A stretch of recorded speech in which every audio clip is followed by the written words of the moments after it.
seems only yesterday that these same youngsters were throwing their food around, or trying to climb out of their high chairs, or spilling their milk all over the place. Their mothers were patiently or impatiently spoon-feeding them, and then suddenly they grew up a bit. And here they are away from their mothers, feeling quite secure in the more or less formal environment of a preschool group. This dramatic change from year to year, in fact from month to month, in feelings, attitudes, and behavior, is what child development is all about. That's too great. All right, put it on your spoon, Carol. Such changes are connected with body changes. At this age, large muscles are growing stronger. What a joy to use them fully in new kinds of play. What sense of self-fulfillment in exercising newfound powers. Obviously, it is more than just the bodies that are growing. Just moving independently can strengthen the sense of self and independence.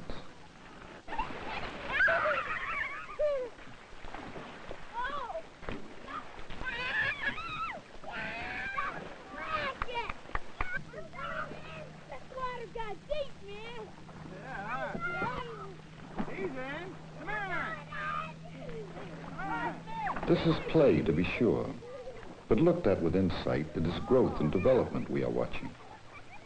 The children are becoming something different from what they were yesterday. They can cause their own splash in the world. Their self-centered existence is opening up to admit others of their age who can do things to them and to whom they can do things. The things they do may seem hostile to us, but often they are merely overtures, demands made for the sake of getting a response, ways of making a connection. And in the play situation, one can learn how far one can go without getting into trouble.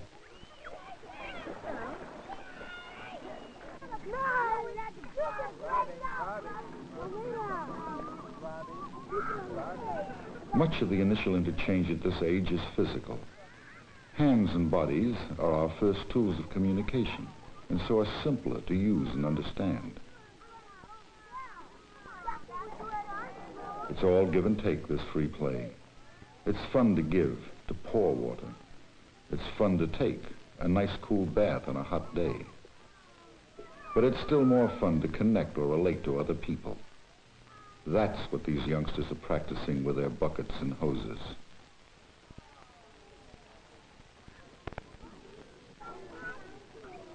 Each small person who splashes or is splashed enters into a new experience. This is a change from personal isolation. Call it play, call it group activity. It means doing things with others. The doing can be competitive and physical. One can act with or against one's companion. The difference is not as important as the interaction. This step toward becoming part of the world around one has many aspects. An important one is the development of skills. For little muscles and brains are growing along with the big muscles. Little fingers can learn to do things, to shape, to make, to create.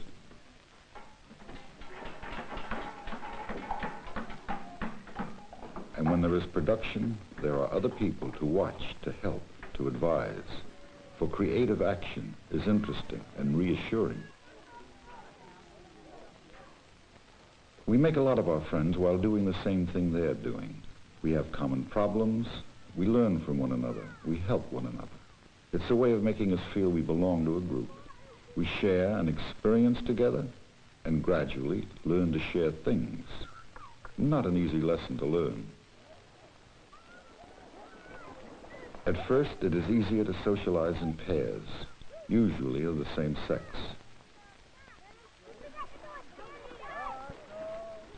The relation of just two is simpler, especially now that words are being used more for communication.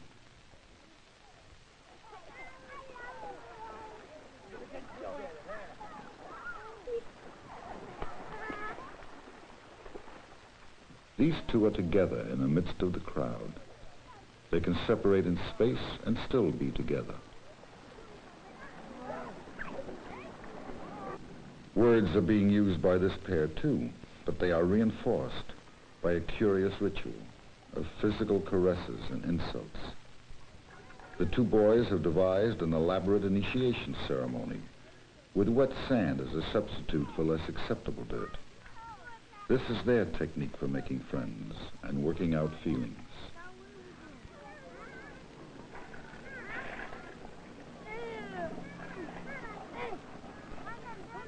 Some games involve learning how to do things together.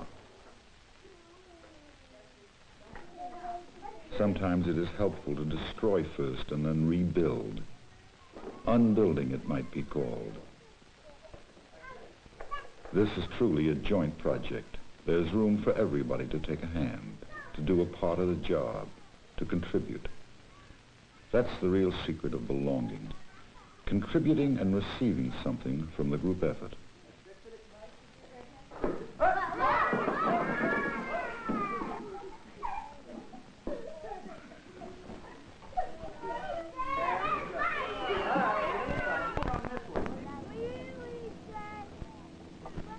Helping one another. What impossible task cannot be accomplished by cooperative effort? No one needs to tell the other what to do. No one has planned the operation. But children who have done a job together will recognize each other a little later as friends. They have made a connection, and each feels stronger. But not all preschool children use the same skills in coping with the task of making friends. Some of them are more complex. Betty has chosen Paul as the boy she'd like to play with. But Paul is engrossed with his own games and pays no attention to her. She decides that if he likes toy trucks so much, this one would make an effective lure, and so she captures it and runs.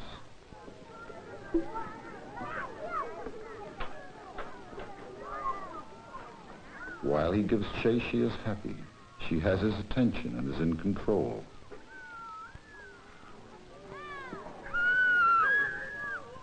But when he stops pursuing her, she is left holding to no value. What is a girl to do? Give up? Betty desperately needs assurance that she is not unwanted, so she is compelled to continue her quest. Paul has moved to the pool area. Well,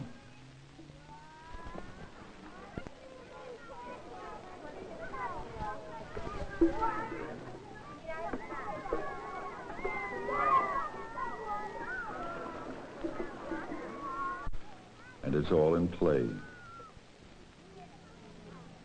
Play that can be imaginative, inventive, and sometimes a means of expression. Some forms of play seem to suggest more than just practicing skills. Do they emerge from a remembered or an imagined past? Is she playing mommy now? Is he playing newborn or even unborn infant? Play often reveals fantasies children have as they try to deal with questions that are puzzling them.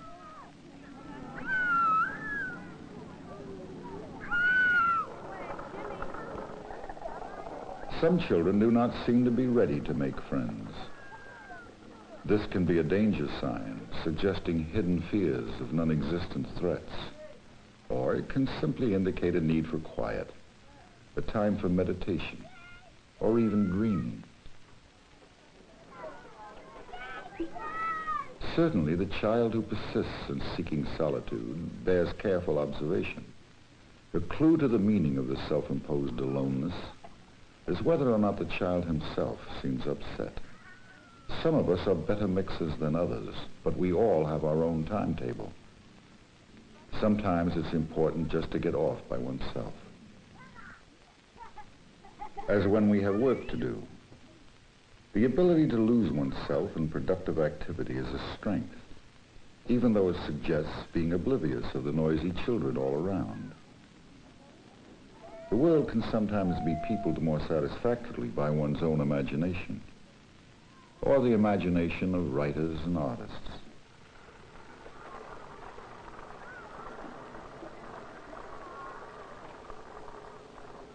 The attention span of preschoolers is limited. Yet some youngsters can retreat from the hurly-burly of play for long periods to concentrate on something they find engrossing. This vicarious experience can substitute for active play.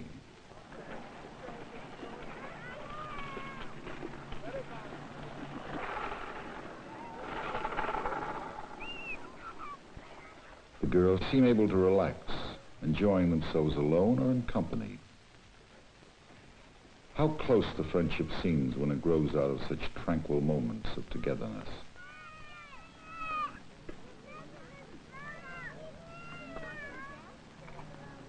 We leaned against a tree and started counting. 500 by 5. Can you count by 5, Carol? 1, 2, 3, 4, 5. Good. That's pretty hard. Ow! Other youngsters cannot share easily at this age, especially not the attention of an adult. They seem to need it all for themselves.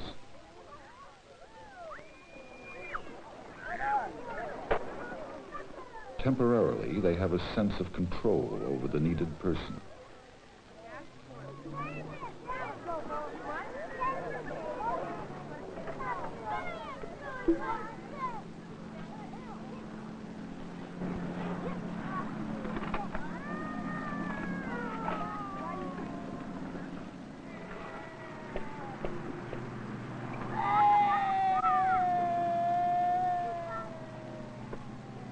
I had it first. Fair and equal sharing isn't the first inclination of most children. These values come from family and group experiences and inner feelings of belonging. Children need adult support to help them learn to share.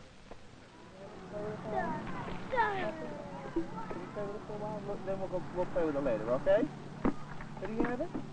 Good boy, thank you. Want to play with that now? Okay. You want to play with it? Okay, you take this and go play with it.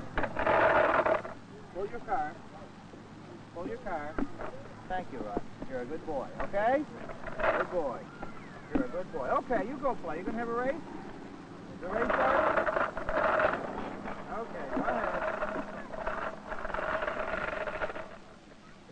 The crisis subsides, but like other legal decisions, no one seems pleased with the outcome. And so it is not surprising when the altercation resumes after a few minutes of peace.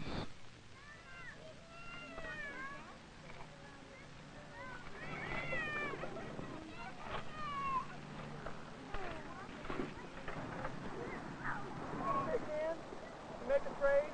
You want this truck? You want this big... Oh, he let you play with At this age, the power of logic is not very effective, because children's ways of thinking are different from adults.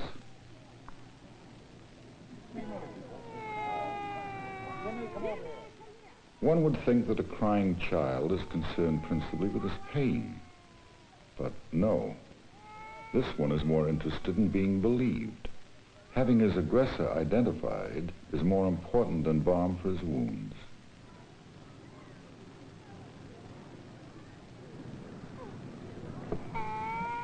And only after this has been attended to is the victim ready to seek comfort and solace. Maybe the insult hurt worse than the sand in his eye.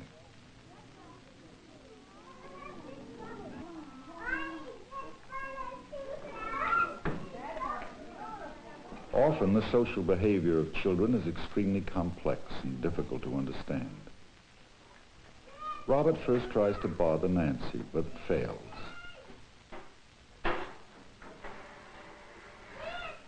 So he gets into a chair-pushing contest with Alan.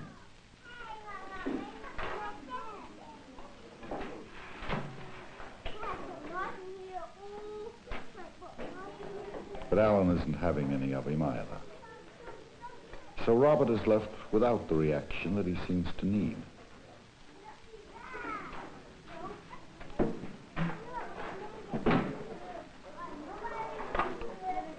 He goes on to challenge one child after another. Why?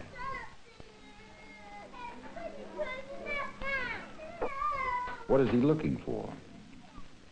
Is he just learning how far he can go in being provocative in a social situation?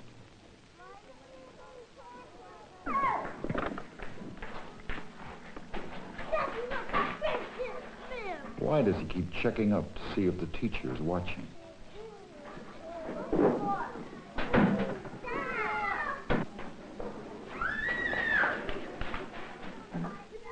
None of the other children are bothering him.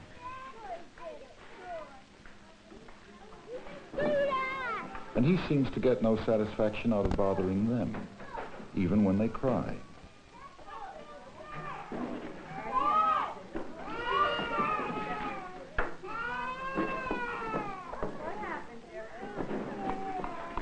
Is he jealous of the contentment of others? Every toy in his hands becomes an instrument of assault, and always the vigilant look. His is no simple motivation. He seems compelled to keep at it until a climax is reached.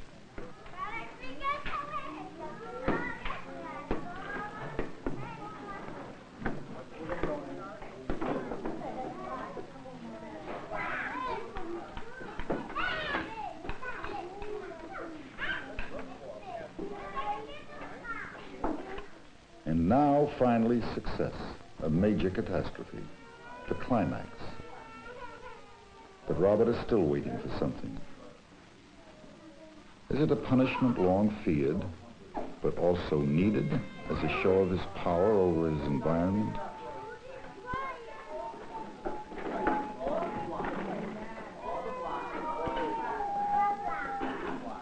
Take all the blocks and put them over there on that table. Put them right over there on that table. That table right there. In the meantime, Sally is given plenty of sympathy.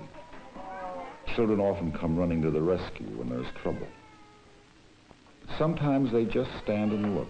They seem to be learning how to handle their own crises by identifying with the child in trouble. This, too, is a technique of socialization. Jeff, what's the matter? Socialization in a larger group, structured by the teacher, is more difficult. Some children join in without really participating. Hurry up, we're going to bump into this. Oh, another one, all right. Others may find a place that satisfies them, but does not contribute to the group goal. Oh, all right. Very good. Good boy. Very good. All right, you ready? Now, let's hear choo-choo. I don't hear any choo-choos from anybody. You going to say choo-choo? Oh, Nancy, are you going to say choo-choo? Okay, you ready? Let's go. Dance your feet. Get them going. Other structured activities, even learning games, when they are made attractive, provide a chance to learn more about participation and taking turns, another aspect of socialization. All right. You want to play too? Okay. You want to play too? Can we let Troy play too? You want to do it again? All right. You want to play too? And some interaction is pure delight. Children of this age, we know, are finding out who they are. What a wonderful feeling to discover it is possible to be someone else, just with a change of hats.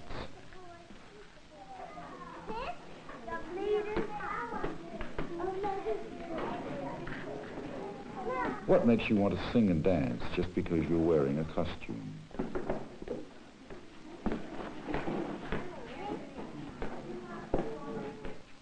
Dressing up is not only fun, it is a projection of other worlds and draws one deeply into a social relationship with one's peers.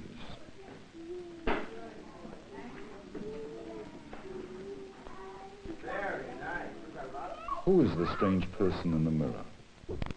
Is this another insight into the self that is emerging from the anonymity of babyhood? Is this a chance to check on sex differences that have not yet been fully understood, that have not yet become rigid?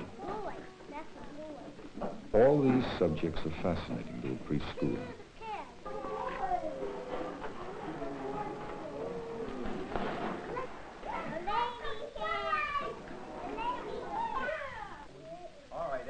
And so our lunch table is surrounded by interesting, developing, unique members of a society.